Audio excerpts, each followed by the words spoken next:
we have come to my favorite part of the AGM. I would like to introduce two of our exceptional learners. As you are all aware, the main purpose for the existence of SASITA is the training of learners and the improvement of skills in our sector and our country at large. Our first learner is Ms. Lerato Mochekwane. She did a SASITA internship at Bidvest Protea Coin from December 2019 to November 2020. Our second learner is Chief Petty Officer GK Mbowane. He is employed at the Department of Defense. He did an artisan learning program under the trade electrician, fully funded by SASITA from 2015 until 2019, and was certified as an artisan in 2020. And now we will listen to their SASITA journey.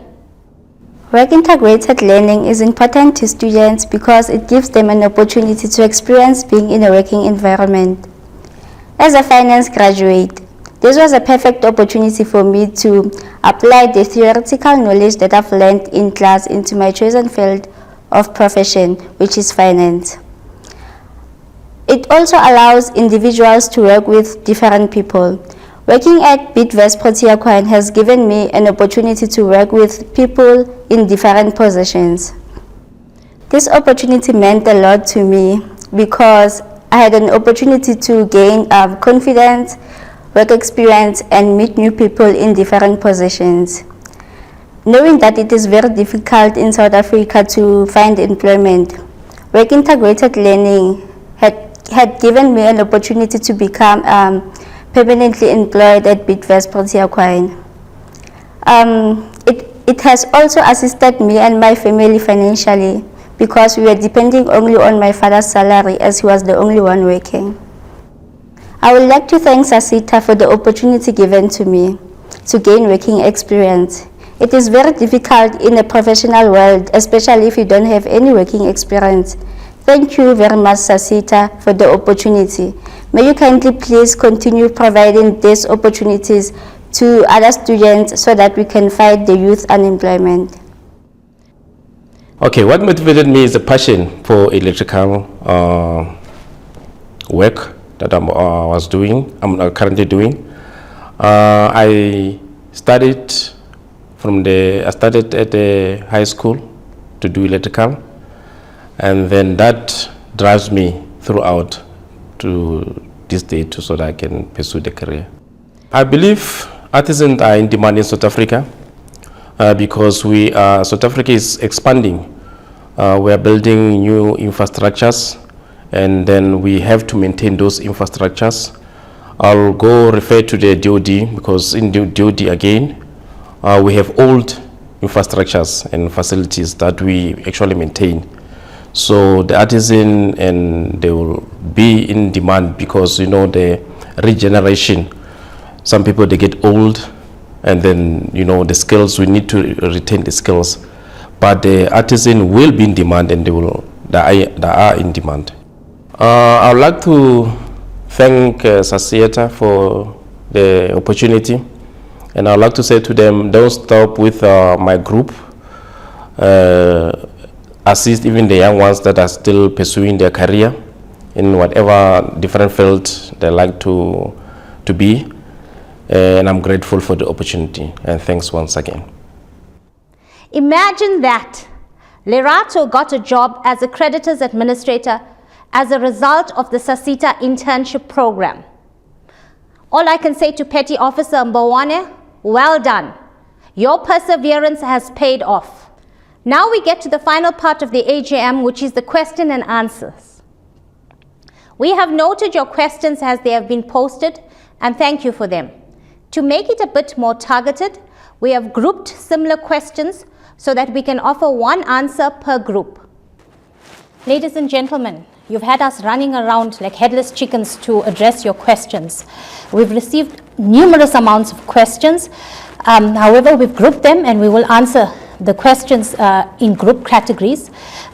Just to indicate, we have received some questions wherein it is specific to projects that are being implemented at SASITA, and those questions we will deal with when we get back to the office on a one-on-one basis, as they're specific to certain projects, and we're not at liberty to discuss them at this forum. The first question we received is from Khalid Morrison, and his question is regarding the internship funding, and he wanted to know what are the rates involved in the internship funding. I will answer that question. Our internship rates in terms of our policies range depending on the learner's qualifications. So a learner who has basically a grade 9 would get as little as 3,000 Rand in terms of the monthly stipend, whereas someone who has an honors degree could get as much as 8,000 in terms of the stipend. So we evaluate based on the qualifications that are submitted to SASITA, and then we make a determination on what the stipend rate would be. Moving on then to the next question, and that question is from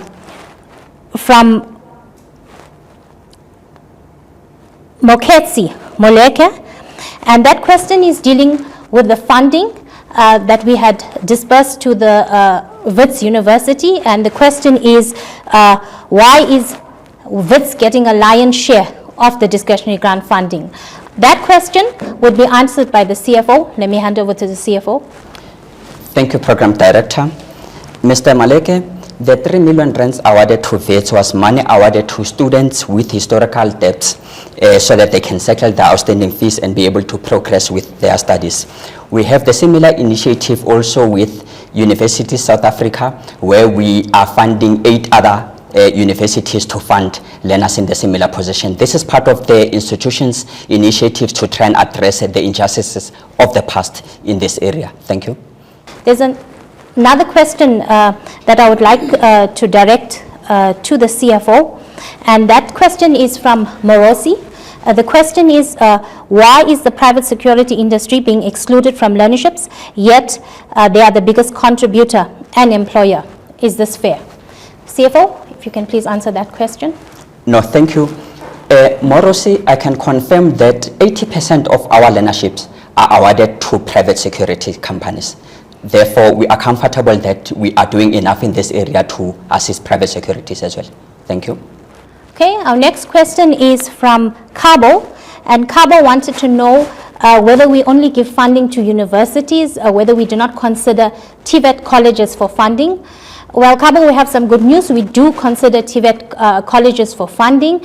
We have several MOUs that we've signed with many TVET colleges, and we do give them funding under those MOUs. The funding is for learners who would need practical work experience in terms of their qualifications, where we would pay the stipends directly to the learners. We also support TVET colleges by giving TVET lecturers bursaries, as well as giving TVET lecturers workplace placement opportunities, where we would take TVET lecturers and place them at relevant workplaces so that they understand the practicalities that are involved in education and training from a workplace perspective, so that when they do lecture, their lecturing is relevant in terms of the needs of the industry.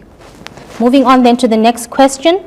The next question is from Ryan Block, and it's regarding the policing programs, where Mr. Block wants to know why the policing programs are only offered in the Gauteng province. I think that question will be taken by Mr. Memela. Mr. Memela? I think it's not correct that the policing program are in Gauteng. We have the policing program across the country, where we are funding different intervention that would have been discussed and initiated together with the stakeholders that they are part of the policing chamber. So thank you. Thank you, Mr. Memela. The next question is also for Mr. Memela to answer, and it's from Marina Ritter, and she wanted to know when would SASITA be looking at updating the OFO codes within the private security industry. Mr. Memela? No, thank you, Program Director. We had started the project on the FO code. It's a very complex and dynamic project by its nature. It's quite involved in terms of stakeholders. So the target that, because we are phasing in this project in 2 subsectors, being the policing and defense. So we are looking at expatiating the update on the FO code to other subsectors. We hope that in the next financial year, we'll start targeting other subsectors once we are done with the 2 subsectors that we already started with. So we are coming with such a project across the subsectors. Thank you. Our next question is from Colin Sabodla, and they want to know the progress in respect of the discretionary grants awarding for learnerships for the current financial year. That question will be taken by our Chief Executive Officer, Mr. Mdanswa. Thank you, Ms. Ahmad.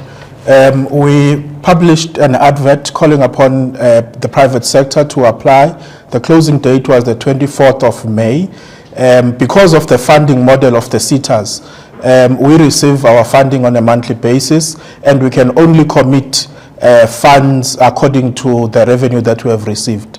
We have good news though. We are almost complete with the evaluation and the necessary administrative processes relating to that funding window. So stakeholders will be hearing from us in the next few weeks regarding feedback of their applications. Thank you. Okay, thank you, CEO.